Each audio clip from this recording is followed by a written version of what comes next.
लेकिन जब आपके यहाँ इंदर मेघवाल, जितेंद्र मेघवाल, जब आपके यहाँ ओम प्रकाश नगर, जोधपुर की बिटिया, जेएनयू के स्कूल की बच्ची, जब उनके साथ अन्याय होता है तो भाई आप भी कुछ करके दिखाओ। सिर्फ गाली देने से काम नहीं चलने का कि दूसरी सरकार खराब है।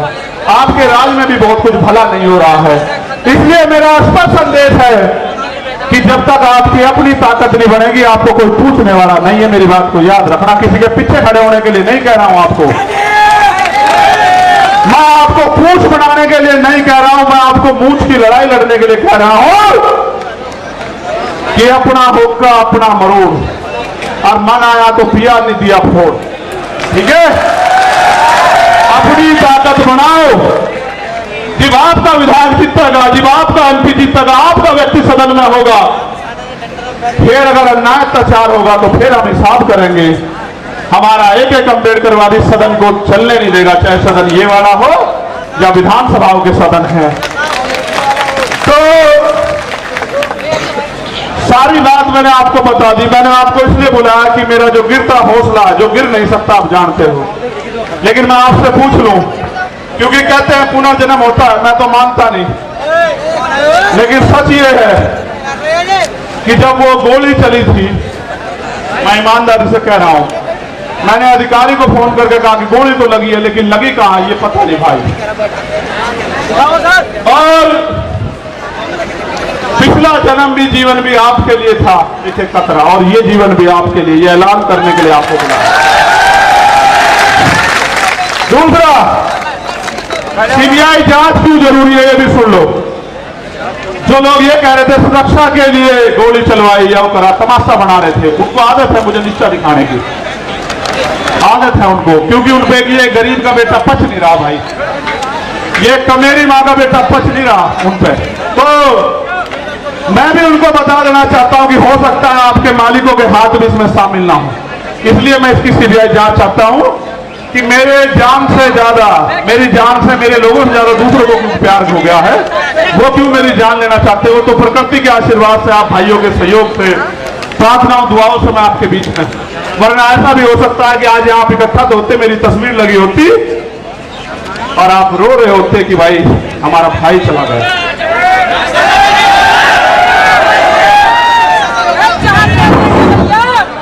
मैं जानता हूं कैसे कैसे उधार पैसे लेकर आए होंगे, और आने जाने के बाद जब खबर आएगी कि आपका कोई और मुसीबत ना पड़ जाए, लेकिन जब आप अपनी जगह से नहीं हिलते तो फिर मेरे साथ कोई मुसीबत आ जाए, मुझे भी हिलने का मेरा मन नहीं करता।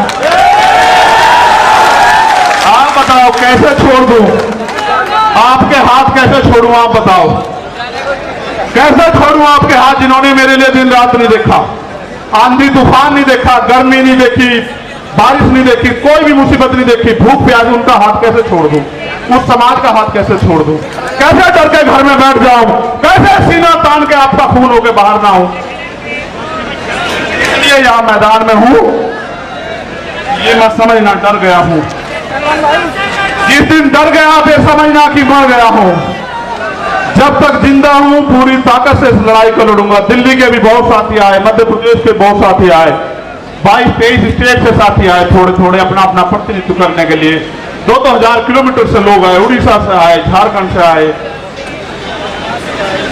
तेलंगाना से आए, कर्नाटक से आए, त्रिपुरा से आए, असम से आए, बंगाल से आए, बिहार से आए, राजस्थान से आए, कश्मीर से आए, पंजाब से आए, हरियाणा से आए, यूपी से आए। यूपी वालों का तो खून हो, तो भाई खून तो सभी का हो, वो ज्यादा मेहनत कर रहे हैं आजकल। तो मैं आपके आगे ज्ञापन पढ़ता हूं, आप ज्ञापन को गौर से पढ़ ले, सुन लेना एक बार।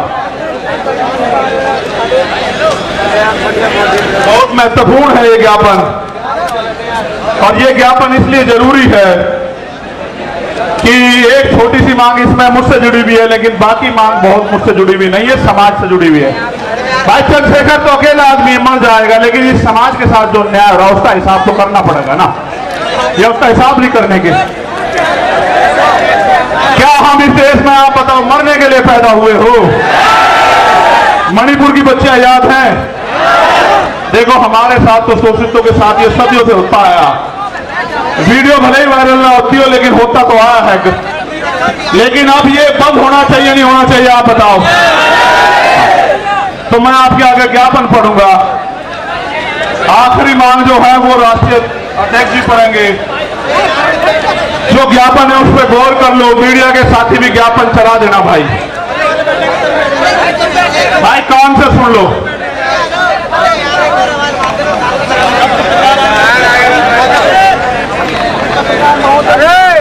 भाई आगे से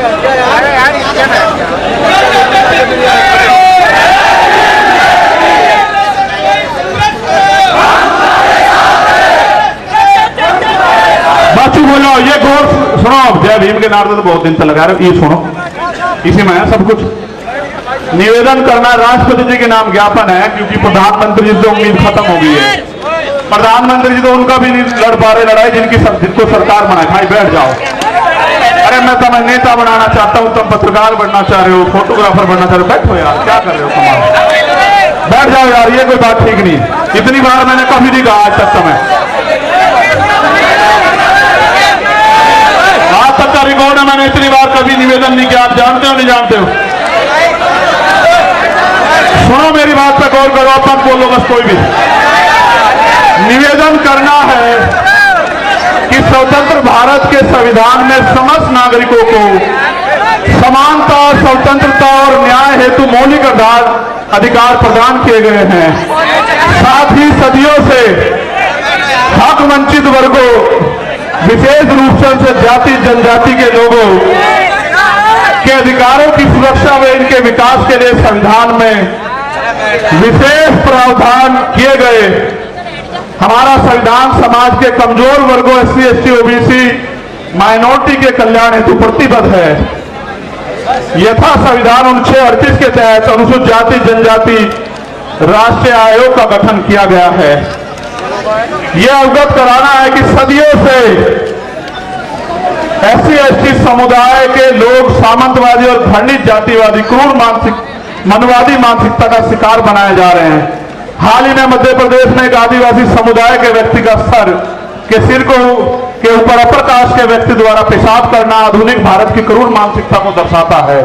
इसी प्रकार पिछले कुछ वर्षों में देश के राज्यों में समाज के इन कमजोर वर्गों के लिए चैलेंज करके सुनिश्चित हत्याएं की जा रही हैं, जिसमें प्रमुख घटनाएं हैं शोधार्थी छात्र रोहित वेमुला की हत्या, वरिष्ठ पत्रकार गौरी लंकेर की हत्या, मनीषा वाल्मीकि की हत्या, जितेंद्र मेघवाल की हत्या, इंद्र मेघवाल की हत्या, रमन वाल्मीकि की हत्या, भाई आकाश गुर्जर की हत्या जो उत्तर प्रदेश पुलिस द्वारा गोली मारकर की गई।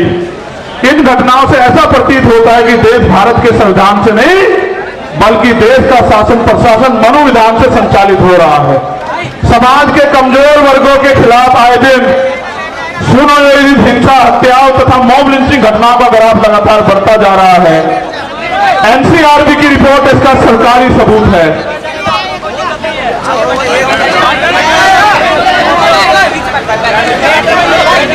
अब मैं आपको एक एक करके मांग पढ़ता हूं। पढ़ूं भाई? आप समर्थन भी करना होना चाहिए नहीं होना चाहिए, ठीक है? क्योंकि भारत एक लोकतांत्रिक गणराज्य है। हमारा बुद्धिजीवी समाज भी सुने कि हम अपने लिए लड़ रहे हैं या समाज के लिए लड़ रहे हैं। हम आपकी वोट से बने वो नेता नहीं जो राज्यसभा, विधानसभा, लोकसभा में तलवे छाट रहे हैं RSS और भारतीय जनता पार्टी के। हम आपका खून है, कल भी लड़ रहे थे, आज भी लड़ रहे और हमेशा सड़कों पर लड़ते रहेंगे। क्योंकि भारत एक लोकतांत्रिक गणराज्य है। देश में 85% लोग SC, ST, OBC व अल्पसंख्यक समुदाय के हैं, जबकि हाई जुडिशरी अर्थात सुप्रीम कोर्ट व हाई कोर्ट में इन वर्गों का समुचित प्रतिनिधित्व नहीं है। इसके लिए इन वर्गों के जजों की समानुपातिक आरक्षण के तहत नियुक्ति सुनिश्चित की जाए। और इसका एक उदाहरण बता देता हूं। यूपी HTS में पिछले 10 साल में दलित समाज का एक भी बच्चा भर्ती नहीं हुआ। आप चेक करा लेना। उन्होंने एक षड्यंत्र कर रखा है। हम उनको हरा देते हैं कंपटीशन में, इंटरव्यू में वो हमें हरा देते हैं।